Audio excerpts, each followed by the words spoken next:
Hello, people. I am Lewis Penfold. Don't know if you know me from Black and White. Today with me, I have Dr. Moshe Daniel Block, who is a true pioneer in the field of holistic, mind-body medicine, naturopathic doctor. You've used the use of homeopathy also. Definitely, yeah. Also, inventor, musician, I've heard also. Yeah. A lot of things there, busy man.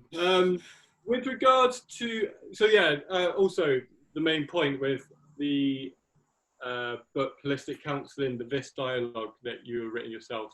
I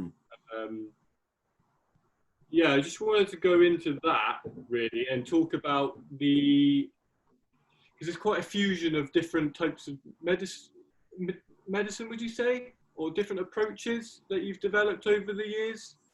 Yeah, I would say I've been inspired by many different medicines, inspired to bring this sort of form of counseling, which includes the philosophies and from different cosmologies and healing medicines into a very kind of simple method. Not to say it's easy, but it's simple. The principles are simple to help a person get to the bottom of their suffering through recognition in their own mind of what that problem is. Yeah, exactly. So with regards to that, with the standard sort of, what's the word? I don't know what to call it. Within holistic counseling, you're treating, like the mind is a reflection of the body. So symptoms are information. Well, the body is a reflection of the mind. A bit of an anal distinction there, but it's significant. But it matters. Yeah, it matters because the body reflects what the mind constructs, which is out of harmony with natural law, with natural self, with the truth. So when our mind holds on to a principle or an idea, which doesn't resonate in a healthy, flowing way with nature, then that mind bit becomes this sort of a dense material. It becomes a dark matter, we could call. Not the scientific. I'm just using the same term. I don't know what to use, yeah. And then those energies will condense around it until eventually with time, the body will begin to manifest a reflection of those thoughts which have become dark. Yes. Time to happen, to manifest, so to speak. Yes. And certain people are very sensitive, even at the physical level. So just one small thought could cascade an immediate reaction response in the physical. So you'll have a person who will think of a worried thought, and they'll immediately get diarrhea, or the heart palpitations, or start sweating. So you could see an immediate reaction. Whereas in a lot of chronic illness, it's a gradual process of the body, losing the vital energy because the person is clamped down in fear or control. And then that body will start to reflect that illness. Sort of, emotions and, restrictions, is like fear, obviously, out of a tight breathing, so it's contracting. So I can see. Exactly. Yeah, exactly. So with regards to, actually, I want to talk about your story, really, your background of really how you came to be, because I think it's vital and so important, because do you think that if you didn't go through what you had gone through, that would have led you to what you have where you are now, so to speak? It's a great question, Lewis. I think it's 100% the result of what I've been through, of what has led me to this place. And I think the predominant reason is that I'm in a field of medicine, naturopathic medicine, where we pay a lot of lip service to the mind and stuff, but there's not a lot of teachings there. The schools, certainly now, the colleges have strayed from the more vitalistic elements and are more like evidence-based and almost like shunning anything that doesn't fit in the conventional model of medicine. Correct. And I believe that, sorry, just to interrupt, with Yeah, regards to the non-physical, so that's to right. speak, in comparison to the physical. In comparison to the physical, right? The material, everything is material in this conventional way of looking at it, versus the naturopathic, the holistic, the homeopathic is more, no, there are subtle energies that are non-physical, exactly. So because of my experience, I got 100% clarity around the body reflects, how the body reflects the mind. And that's, you know, my story that I tell is that what happened to me is that around 25 years ago, I became quite sick. I developed a rare autoimmune disease called myasthenia gravis. Right. And basically in a nutshell, the immune system is attacking the receptors on the muscles that get the messages from the nerves to contract. So because there's the immune system is all over the receptors, the muscles become paralyzed. And so I was pretty sick, and I had a dialogue done. It was called an Optiva dialogue. It's Barry Neil Kaufman's work out of the Options Institute in the United States, in Massachusetts. Okay. And I had it was about an hour dialogue, and I got a person was asking me a bunch of questions.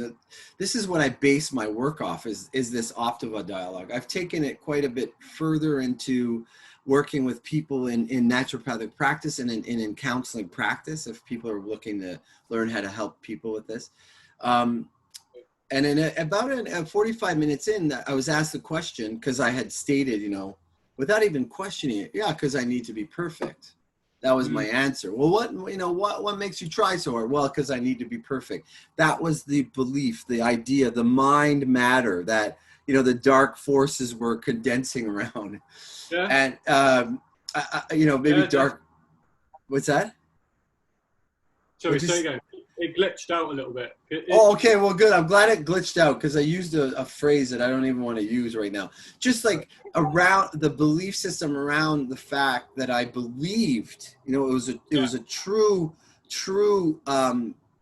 alignment with this idea. I need to be perfect. Yeah. And it's so subtle.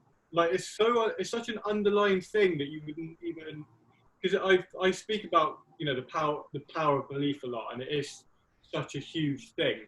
Yes. You know, with that false belief, you know, hindering you. How do I explain it? Would you say, so like you talk about the healing power of nature, yeah? Yeah. Always, that would be something that's always present. Yes. So it's by developing them beliefs. So it could be one, it could be multiple, it could, you know, any sorts. But that is what is blocking that flow of energy, which is what happened with you. Exactly. It's what happened with me. So when I got to that place, when the person asked me that question, you know, what makes you think you need to be perfect? It was like an epic moment, and you know, where the cathedral bells were ringing, like, oh, like I never even thought of it. Yeah. And because I looked at that question, the answer became evident to me that I didn't need to be perfect. Although without realizing that that's what those subconscious belief was, I didn't have the chance to even ask myself the question. But I actually happened to have this spontaneous healing in the moment, where my muscles got strong, my eyes cleared up, my breathing cleared up right on the moment, because release burst of energy. That's right. And all the cascades that happen. So what happens is, well, what happened with me, I could tell you, because I had experience of this, is that I need to be perfect is the belief. And then what happens is there's this like little inner judge, right? Some people call it the inner critic. It's like, oh, that wasn't perfect. So I'm like the judge and the jury of these beliefs. And if I'm not perfect, because there's such a fundamental belief, then there's a punishment. And the punishment is stupid, you know? Or right? It looks like you're doing both sides to the story, really. You know? Yes.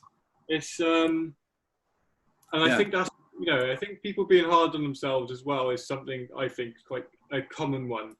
It's a common one, especially for what I've seen in my experience in my practice is for autoimmune disease. See, if a lot of linkage to that. Say that again, Lewis. You cut out a bit. Yeah, no, it keeps doing it. Just so the link between them, basically. Yeah, that's right. The link between the body and the mind is very well. In autoimmune, what happens is the person is hard on themselves. Yeah, they'll beat themselves up, and then in particular the immune system will reflect that by saying, "Hey, we're beating ourselves up. We're attacking ourselves." So one of the aspects of the body, one of the parts of the body, whether it be the neuromuscular junction in myasthenia gravis, or in rheumatoid arthritis, it's the joints. There's some kind of self-attack that will ensue that the immune system cells are carrying forward. The commands from the emperor. Yeah, I get you. It's so what would be good to talk about a little bit is different symptoms and their causes. So I think it was in the book, you spoke about eczema. Eczema. And how that was, because it wasn't treated, because it was treated on a physical level, so from the level of the body. Yes. It then moved or would change or evolve. So right. Well, this is cause. Yeah, exactly. So in naturopathic medicine and in homeopathy, there's this idea that the vital organs will express illness. Or I should say, let me say it like this. The skin is the least, it's very vital, but it's the least vital of all of the organs. The heart, the liver, the lungs, they're much more vital than the skin. So to have the expression of illness at the level of the skin is good. It's better than having it deeper. When we treat the symptoms at let's say at the skin level, corticosteroid creams or medicated, medicated creams, and the symptoms clear up at the physical, the subtle energies of the body were expressing this disharmony. So when we remove the expression at the skin level, the expression goes deeper and it will create a worse pathology. And then a deeper organ will be affected. So what we often see in naturopathy and in homeopathy is when eczema is suppressed, often in a child, it could be an adult too, but in the child, when it's suppressed and the symptoms go away, then they'll develop asthma. Asthma. Because whatever disharmony or the vital force is showing, hey, something's wrong in the system.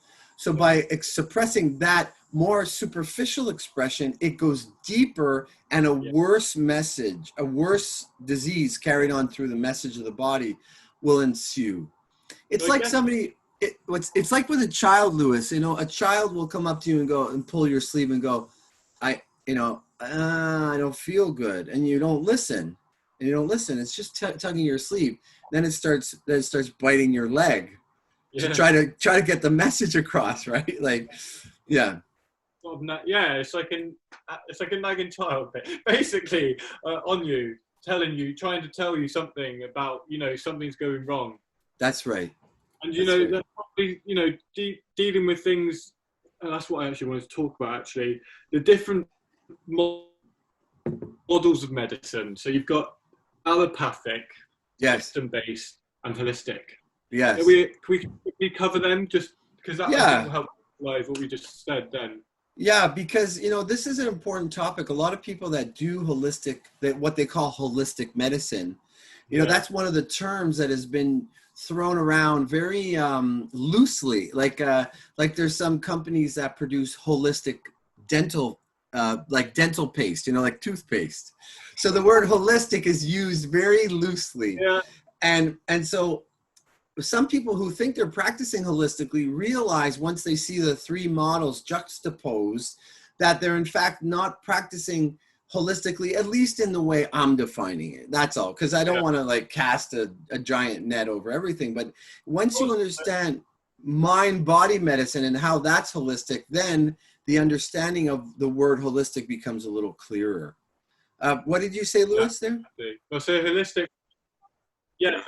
would be, like you say, treat the whole person, but it's doing it from a level where you're not using anything external. It's all coming from the internal to heal the down, you know. So that's right. Yes, exactly. Or what some people, what I found some practitioners will say, well, they'll say, I'm holistic, you know, I give essential oils for the skin, and I do I give like Bach flower remedies for emotions, and I you know, it's like it's a piecemealy kind of thing without understanding the thread.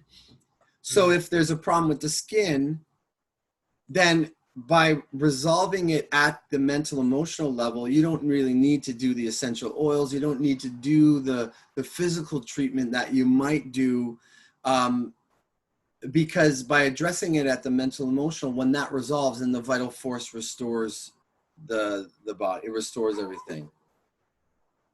Got you. Did I cut out there for a sec? It did. It does it every now and then, which isn't the greatest, but I think we're getting the majority of it down, so that's the good thing. Though. Okay, and part of it will remain mysterious, you know. Yeah. So the three models, you know, this is what I defined in my first book on naturopathy in 2004, titled "The Revolution of Naturopathic Medicine," and I elaborated on it again in Holistic Counselling, introducing the Vis Dialogue book. And so the three models are allopathic. Yeah, there you go. Thank you. There you go. Systems-based and holistic. So allopathic it's a simple enough model to understand. They're all very simple to understand. Is you just, there's a symptom and you treat the symptom where it resides, usually in the physical, but it could even be emotional. But basically you just treat the symptom. The idea is that the body is a machine, and then when something goes wrong, then you just have to fix the part. Yeah. And so that's the allopathic model. And I would say, you know, there's a good, well, all of conventional medicine is allopathic, but there's a good sizable chunk of naturopathic doctors that are practicing that way now as well, which is unfortunate because it's missing a deeper picture. The allopathic model is important. I have to give it credit where credit is due. It's important in very acute and dangerous situations where the physical symptoms themselves could threaten the person's life. You know, it's like, what's that? Like breaking bones, like physical trauma, so to speak. Well, physical trauma, but I'm also talking about, let's say a person has a very, very acute infection like cellulitis, which has spread throughout the body. Right. And, you know, that's a life-threatening situation. So we want to get that condition under control. And then there's different things that we have, like we don't necessarily need to rely only on, you know, pharmaceutical drugs for the allopathic model. There are supplements, there are herbs, there's potentized herbs, and even homeopathy could be used allopathically just to treat the symptom. Mm-hmm. So that's symptom-based, medicine. Mm-hmm. And then there's systems-based. So it's just the idea of keeping a system healthy, which is a little bit of a grander picture, but it's still pretty physical-based, and it's still pretty, treating at that level. Yeah. So for instance, the idea, you know, a lot of modern thinkers in the health world, the idea is that, you know, we got to address the dysbiosis in the gut. Yeah. You know, if there's dysbiosis, if there's an issue with the gut, then the person is sick because of the gut. So it's a little different. It's a little deeper than just saying, all right, the person has back problems, so we got to give them like an anti-inflammatory for the back, instead of saying, well, no, they have gut problems that is leading to a state of inflammation, and that's causing the inflammation, which is hurting the back. Yeah. I got So you. so the systems-based model is like, all right, let's heal the gut, and then we're going to heal the back. Right. But it's almost not getting to the complete source of what the root cause is. That's right. That's right. It's not. And it's not. And it denies the person the ability to recognize how they're living out of harmony with their true self. Yeah. And that's where we step into the I am statement. That's right. And on the soul level.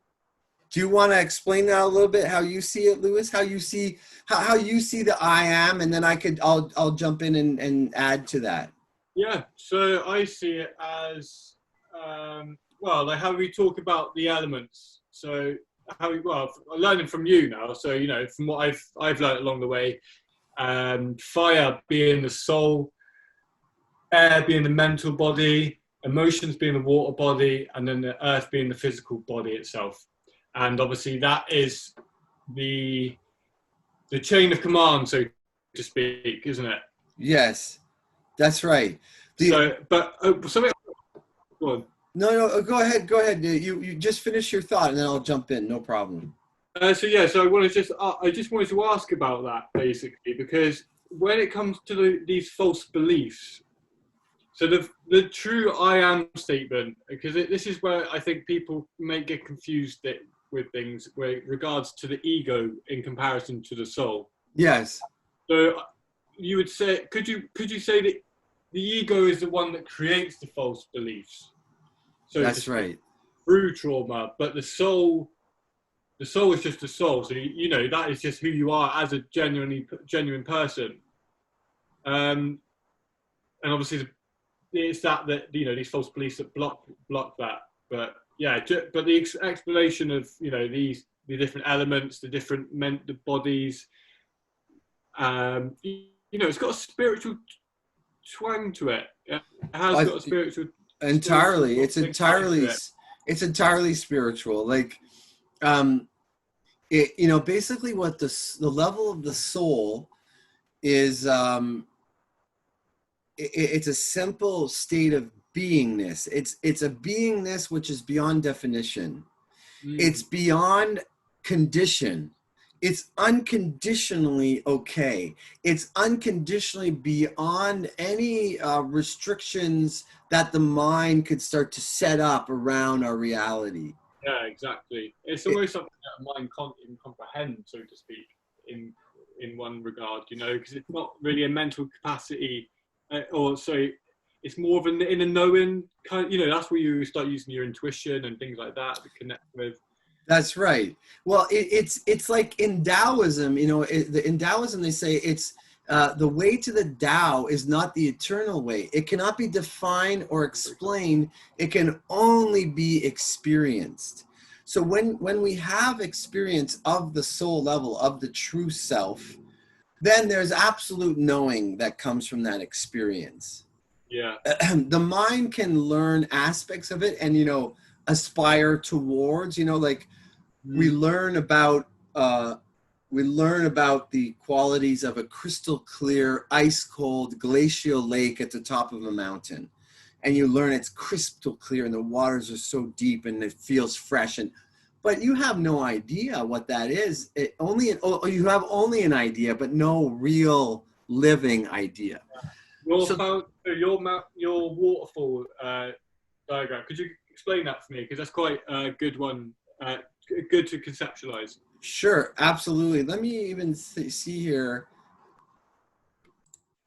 All right, so I'm going to share the screen here, and you should see this. Okay, so you got that? Yeah, we got it. Okay, so here's a waterfall. The water is flowing down, and up at the top we have soul. This is the I am statement. And the mind sits at the immediate adjacent point to the soul. So it's of the highest nature let one dimensional, one quantum layer less than the soul. Yes. If we can say so. And then the emotions are a quantum level lower than the mind. And then the body is the densest form of the body of bodies that we inhabit, because the mind is a body, the emotions is a body, and the body is a body, the physical body, obviously.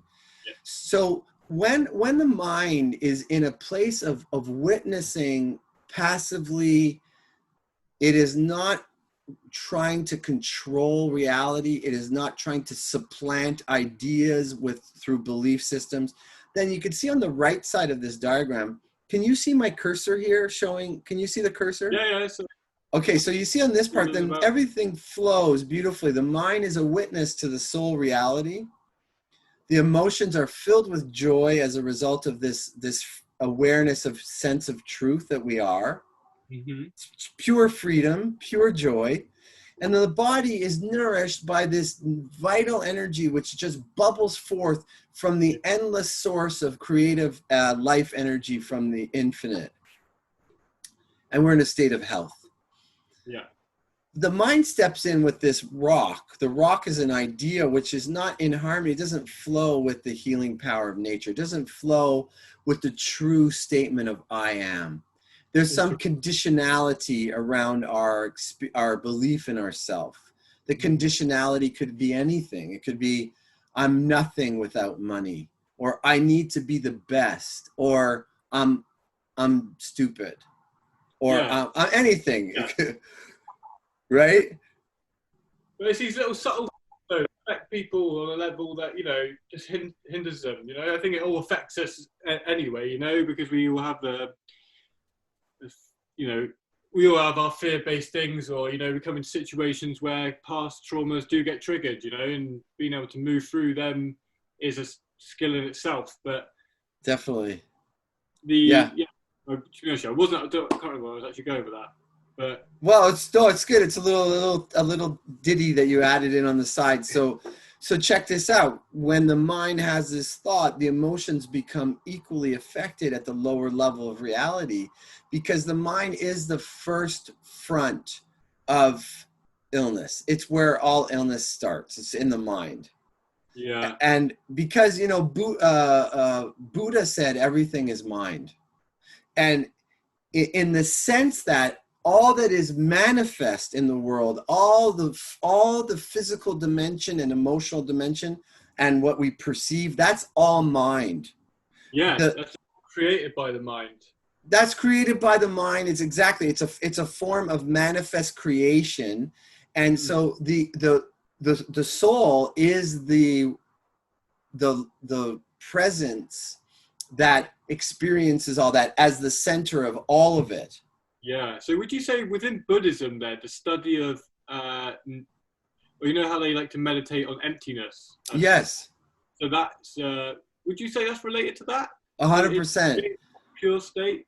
100%. The soul, like we're so accustomed to existing in the mind, and everything, the mind is made up of tidbits of stuff, thoughts, things, ideas that we hold on to, that we believe that we are in control over. The soul level exists in a place, if we could call it a place, because it's beyond space and time, where there is no thing. There's no mental construct. There's no thing. It's pure experience beyond all the bodies, beyond experience of ourselves as this physical vessel, beyond our feelings, beyond our identification with ourself. Moshe, Lewis, like beyond all that stuff. Yeah. Yeah. And so that's that no thing. I say no thing and not nothing, because nothing indicates like zilch, like nothing. It's nothing. Yeah. But it's an empty space of things. There's no thing in there. It's just pure isness. Yeah. And also you could say from even nothing is because of nothing. Without nothing there wouldn't be something, and without something there wouldn't be nothing. So I think that is it's sort of purest form of right. what is, so to speak. Right, right, How like yes. death implies life, you know, these sorts of things. I don't know if that sort of relates, but Right, because yeah, I mean, if we, you know, the creator, there's so much of this is such a mystery to us, and that's an unfolding mystery. And I think that when a person has a certain level of enlightenment, they get to experience that. But I don't even know if they could put that into words. Like, just like in the Tao, it says it cannot be defined or explained, it can only be experienced. yes, But just let me just wrap up this one little thing here. If you see this, the energy, the vital energy that flows from the infinite gets blocked by this thought construct, and then the emotions will take on a negative quality that reflects the negative form of the belief. It's actually a negative space. It's a negative space, and then the body will reflect the belief by some kind of reflective expression of a symptom. So let's say a person feels anxious because they're not good enough. You know, not good enough is a very common belief. I'd say most of us have it. You know, most of us have it. definitely. Yeah.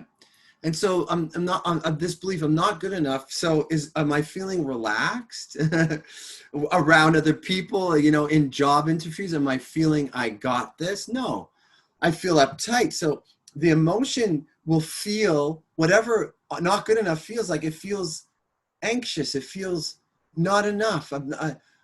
I'm sure I'm lacking. So Yeah. therefore I'm not very happy about myself. So that's the emotion. And that person not being very happy about themselves is not really relaxed and flowing. They're uptight. And so the chi, the energy that flows through the body is not nurturing the body. And the body starts to shrivel up or get tight, or it becomes inflexible, and, or, you know, and then the different forms of illness can form around that. Exactly. Yeah, yeah. So there we go. It's go. Oh, do you want me to go back there? I can bring it back up. That was quite a good image show. With the emotions and that, so the emotion, like, do you know what I mean? Because within your book, you talk about, you know, how, you know, life is just one big balancing act. So you talk about how the balance of the air and the water, because this is the intermedium between the soul and the physical. So these two are really, really important, because the soul is the soul, you know, and who you Yes. are, you know, with, you know, from the Buddhist perspective, you know, when we're in a natural state, we are, which is peacefulness, we are happy. We, you know, spontaneous, natural happiness. Yes. Yes. Which is what I think that you're saying, that the clear flow of the waterfall. That's So right. yeah, like you're saying, so some people can be too much in emotion. Some people could be too much in the thoughts, you know, and I don't know. Some, like you say, some people are more inclined towards being more intellectual. Some people are more empathic, emotionally feeling people, you know, Yes. Yes. and just how that affects people differently, really. Yeah, definitely. And I think what you were asking about, like when I hear the word intermediate, first of all, that comes from my experience, my knowledge, studying alchemy. So that's another kind of one of those traditions that has informed me or inspired me towards, you know, just how I approach things. So if in a given case, a person has intellectual awareness of their problem, but the emotions are too painful for them to go there, they're just totally shut down. Yeah. Their physical body won't necessarily benefit right away until there's some kind of emotional movement, because the Yeah. emotion is the intermediary. The water element is the intermediary between the air element and the earth element, the physical body element. So sometimes, in some cases, this is actually kind of common in holistic counseling, is we're working through the intellect, but the subconscious storehouses of painful emotion Yeah. are there, and are kind of a little bit beyond the person's reach. So they'll become aware of the belief. You know, I believe that I'm good for nothing. And then I'll say, well, is that true? And the person says, well, no, I know it's not true, but it feels true. Yeah. So the feeling is actually the place in the emotion where there has to be movement to have healing. Mm-hmm. And that could be spontaneous with the mental awareness. It could just, is that true? No, it's not true. And the person has this big like, and it's joyous and it's cathartic and it's grief and they're letting go of the grief. Yeah, just go around good stuff to be doing, Yeah, great stuff. And then the body, when the mind and the emotion move, then the body is sure to move. Mm. When just the intellect moves, but there's still a disconnect, like the person is living all up here in their mind and they're not connected to their emotional level, then they're going to need some work to access that.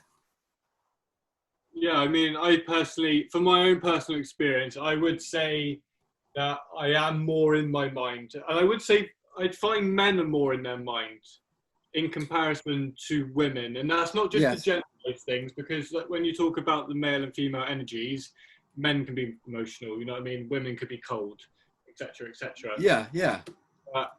For men and myself, as an example, is that, you can have these thoughts, lots going on there. And when the emotions, when it comes down to the emotions part, because obviously they trigger the emotions, but something there can block, I find, the emotions, so you stop feeling them things, or you don't express those things, when you should be. So there obviously is a mental block in that side.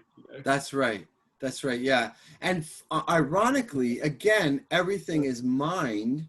So even the part of the emotion that is stuck is still a mental problem. It's still intellectual problem.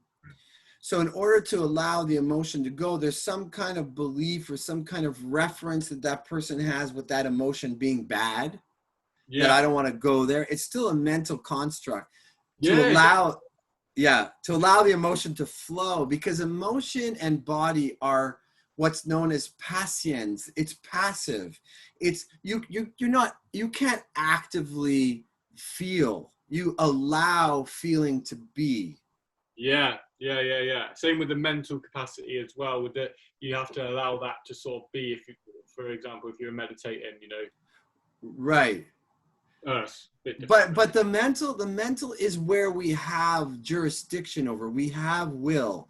The will can act over. The will of the mind is where we have will, right? Where we can act. So we can either allow. What's that? That's the conscious power. Yeah, that's right. So we can either allow the emotion to flow as it is, or we could stop it. A child doesn't filter or control their emotion at all. It's pure joy and it's pure agony, sadness, wailing because they're hungry, wailing because they're tired. There's no filter there. So you see that the intellect has not been developed yet with a young baby or a child over the emotion. We build the intellect up as we go on. So a part of this whole process of healing is in recognizing what we've built up and in how to stop adding the bricks in the mortar to those ideas, and to pull away and just observe them and let them crumble with time. It could take a long time. It could take years. Yeah, that's what I'm saying. So for you, with your patients that you've had various, cases, multiple people, multiple different, situations, and they've all been probably unique in their own sense. How do you, if you've got a patient coming in and they're, they sort of want they want to help, say that about the dependence between the patient and the doctor. The doctor. Yeah. That side of things, and also their willingness, like you say, talk about the will. So someone might, be turning up to do this with you, and how those things unlock themselves, and is the person creating a dependence on you to be able to do these things, because that's where that's quite a major thing, isn't it? The dependency. Yeah. Thinking that someone outside of you is going to fix something for you inside, Right. Well, I wouldn't be a very good holistic practitioner or holistic counselor if the patient became dependent on me. Yeah. And in fact, I stay away from that like the plague. It's one of those things that feels very like, I don't know what's a good metaphor here. Like, let's say someone is looking at another person like a piece of meat, sexually. Like they're just oh, and so that person is reducing that other person to a sexual object. So that person that can be very sensitive to that energy, just like not want that. Yeah, did I break up there? Yeah, could you just repeat that a bit again, because it did. Yeah, sure. So what I was saying is that, a person can have this strong aversion to being reduced to being like a sexual object. They just don't want to be seen that way. It's like, no, I don't, that's not me, right? So I don't want to be reduced to a practitioner that gives people the answers. Yeah. When I feel that energy coming at me, it's just like, no, I have to set that straight. And if that person doesn't want me as a practitioner, well, then that's fine with me. Like, I'm not going to play that game with them, because it's a false reality. It's a false idea of medicine. You're the doctor. You do it for me. You fix me. Like, yeah. That's it. Quickly, just quick fix or something like that. Have a quick couple of sessions and we'll get out of there. Yeah. It's a lot more in depth and detailed compared to that. Because I can imagine you've probably had patients that you've had to taken a lot more time to work with in comparison to others. Depending on their will or their they know that they've got.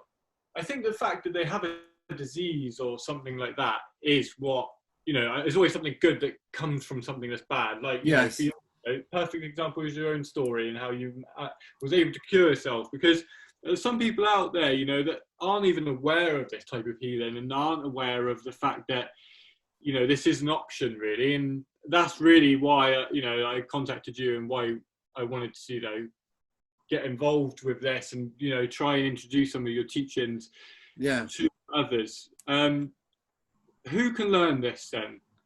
Well, you know what, ideally healthcare practitioners. However, I have taught plenty of people that have some interest in spiritual healing, but they themselves have no formation, no education. So somebody who's the ideal person is somebody who's balanced between the intellect and the emotion. Yeah. Who's intuitive and has like an ability to learn and ability to yeah. But I know I teach predominantly naturopathic doctors, but I have taught nutritionists, counselors, psychologists, nurses. I've taught doulas and midwives, and it could be really any. Yeah, that's right. The midwifery field and for doulas is a tremendous, like the mind-body medicine, like holistic counseling is amazing for women having issues in pregnancy and in giving birth. Like, let's say they're late to give birth. Yeah. There's something blocking that birth from coming. And it's often, it's a belief. It could be the father, but often it's the mother. And it's amazing to see what happens. There could be spontaneous movement that happens, like when the belief changes, then the woman's like, oh, it's like, here it comes, Yeah. Oh, I didn't even think. Do you know what I mean? There's so many different parts to it. You know what I mean? I didn't even think about that. If there was a delay with pregnancy, or that could be something mind related. It's how deep does it go? Really, does it? Isn't it? It goes so deep. It goes as deep as the imagination can go. Really goes so deep. Infinite, then. Really. So yeah, so basically I just obviously creating this video, I wanted to do it so I could explain to people out there who might be counsellors, being professional or possible, you know, psychology students, etc. You know, anyone who could be looking to, you know, well, sort of integrate a career really into Yes. other parts to what they've learned, and help people really, be of service to people. Yeah. Yeah, absolutely. This technique called the Vis Dialogue, you know, it's the mind-body holistic counseling, is incredibly effective, very powerful. Even my students that start practicing, they say, holy cow, wow, one session, this person's life has changed. And that happens often. Not all cases, even for me, I've been doing this for 20 years. Yeah. Even for me, I run into some very tough, very complicated cases that take time. But even those tough, complicated cases with time can go a lot farther that we see than with conventional forms of counseling and psychotherapy. I see. Yeah. So with regards to the course, is there any information you can give me or share with us on the video about that? Just to, you know, wrap. We're getting close to time, so I'm going to try and keep it within an hour. Sure. Let's go. Let me. Does it get a time on here? Yes, there is a time signature. It's I think we've been recording probably for about 45 minutes. I think we've been. Oh right. Okay. Oh, so we have got a little bit of time then. Yeah. Let me just share with them a little bit here. We can have a little bit more of a chat. Yeah. Definitely. So so if you go to my website, it's basically holistic-counseling.ca, and you could read about the course, you know, about what it's about, and watch a couple of videos. And oh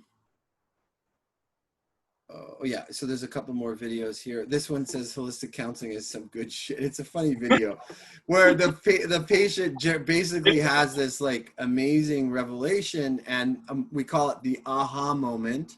Yeah. And then they're like, wow, holistic counseling is some good shit. And it was not me doing it. It's one of my students that did it, who's actually gone through the whole program, and then she's certified, and she's doing some really phenomenal work. So basically, so you can give certifications, you know, if you believe that someone is competent enough within this field and is doing this work, you know, you'll be able to certify them and, you know, deem them fit to be able to do this. Yeah, and it's just me. Like it's the founder, me, Dr. Moshe, the founder of Holistic Counseling, who's doing the certification. I'm not a part of any huge governing body right now. But as we grow, you know, I think that the reputation is going to definitely grow and be a respected title because of the effectiveness of the medicine. Because of the effect, you know, it speaks for itself. Yeah, exactly. And you know what I mean? That's what I'm saying. This works. You know, you've seen probably hundreds, maybe thousands of cases, I'm guessing. Yeah, that's right. You know, and it works. It really does. And anywhere from holy smokes, like one appointment and there's a spontaneous healing, to many months, even up to years of very diligent work at working some old karmic patterns that predate even this lifetime. You know, deep stuff, mate. Yeah, it's very, very much ingrained. Yes. So let me just show the viewers something quick over here. There's actually 4 steps. There's 4 steps to the course. So there's the first course, which is the foundations course. Now, ideally, I offer this in person. So, you know, I fly out to, you know, to the UK, and I come on site and I teach you right there. But right now with COVID restrictions, it's going to have to be online. There is an online foundations course. And then step 2 is an in-between course where there's videos and there's quizzes and there's more learning, and it's really fun course. And it edifies part 1 and it prepares the student for the second course, which is step 3, the advanced course. So it's pretty simple. There's foundation, step 1, online, in between course, step 2, Geometry, and then the step 3 is the advanced course. And the advanced course yeah, comes when the student is ready. They've practiced 10 dialogues. So once you finish part 1, you're ready to start practicing. You're ready to, you know, if you don't have a practice, you could do your friends and family. You start to practice, you start to get good, and then you can do the advanced course. And that really takes it to a next level, because we do some really deep healing of the self. You know, the practitioner heals the self, and then some deep connection with the medicine and the advanced techniques that are involved, advanced questions, advanced methods. Yeah. I can imagine it can get very in detail and in depth with regards to the questions being asked, although they might even seem simple. How they unfold and unravel for each individual and their own journey is quite imagine complex. Yeah, after part 1, a practitioner will be able to help quite a few cases, but they'll notice that they're struggling in certain aspects. And that's what the advanced course is for, is to help you understand how to navigate the difficulties and to really hammer home a few very important points that will really bring your practice to the next level. It's really good. So the last step involves a six month period of mentorship. And this is really exciting. This is where the practitioner, I work one-on-one once a month with them on their own stuff, their own evolutionary process. Yeah. I use homeopathy too to help transform that. The two work very powerfully together to really move a person forward. That's a 6 month period, so 6 appointments. And then also once a month, the practitioner will record one of their own sessions, their own dialogues, and then I'll go through it with them and critique it and say, hey, what were you thinking here? And then it even sometimes becomes a personal, you know, physician, heal thyself. Physician, where are you stuck in your own psyche? It sometimes becomes that. Oh yeah, so as well, being a practitioner, you know, if someone is going to be stepping into this field of things, you know, they are going to be on a journey of healing themselves, because you're experiencing, you've seen, you know, you probably learn so much from other people's, you know, life, their ways of being, you know what I mean, how things happen. You know, you think, you know, it might not be the same for you, might not be exactly like that, but, you know, you can probably take and learn different things, and not even just that, but maybe now that you've learned it, you're able to see it in your day-to-day life, or, if you know, if certain that's right, or beliefs, or the way people talk, or, you know, it could be on an energetic level, you know. Absolutely. The personal self-healing path is essential for holistic medicine, for mind-body medicine. You cannot learn it intellectually and not be jumping into it in your own life and expect to have results with clients or patients, because there's so much depth moving between the practitioner and the patient or the client, however you want to call it. And if you are stuck in your own healing, like, I don't want to go there. It's not that you have to be perfect. You might still have anger issues or sadness issues. It's okay if you have issues, but if you don't want to go there, then your energy field is saying no to that person to have an invitation to go there. Yeah. They're not going to feel comfortable. But these things that are meant, you know, like, because, you know, the energies, things get brought up for healing, you know, things get triggered, and boom, that's in that moment, you know, that could be where the healing could occur. But by blocking that, it's almost like keeping a ball underwater, and it just keeps coming back up, and it will just keep doing it until you do just get rid of the ball. Basically. That's right. Yeah, you're shoving the ball under the water, but when you take away that control, it pops up. Yeah, it definitely pops up. And, you know, practitioners have to keep healing themselves, because they're going to get stuck with certain cases, and they're stuck not because of the patient is the problem per se, but because the problem lies inside of the practitioner. The practitioner is blocked in that regard, so they can't help a person with a similar issue. Yeah. And this is how rewarding this work is that you keep becoming deeper and deeper and more, I want to say, closer. It's a bit of a misnomer, because we are always who we are. You know, you Oh can't yeah, get, cool. yeah, you can't get closer to who you are, because you already are it. But just Yeah. in, yeah, Just the filters are in the way. That's all, really. that's right. That's right. Exactly. Exactly. Yeah. So yeah, I'm not too sure. What time are we on with this, roughly? Well, I don't know exactly how long we've been recording. I'm going to guess about 52 minutes, let's say. Yeah, probably Yeah. roughly about that. Yeah, so just want to like keeping it under in an hour, but should I think of like a couple other things maybe to touch on with it? So obviously you know, the plan is for you also to come, you know, post-COVID stuff now, is for you to come over and do the course. So this will be, you know, what a range of, you know, how many people can you teach up to in a course, just so we know sort of the availability for people who may be interested for this. Well, you know what? I don't define that in any way. Certainly, the more intimate classes will be more intimate. There'll be more chance for people to interact with questions a little more. But if I'm traveling far, like overseas, you know, across the Yeah, pond, yeah, then I would say, you know, the the more the merrier. Like 50, 100 people. I've never taught such huge classes before. But I'm sure we could do it if we had the right space. We could yeah. organize it.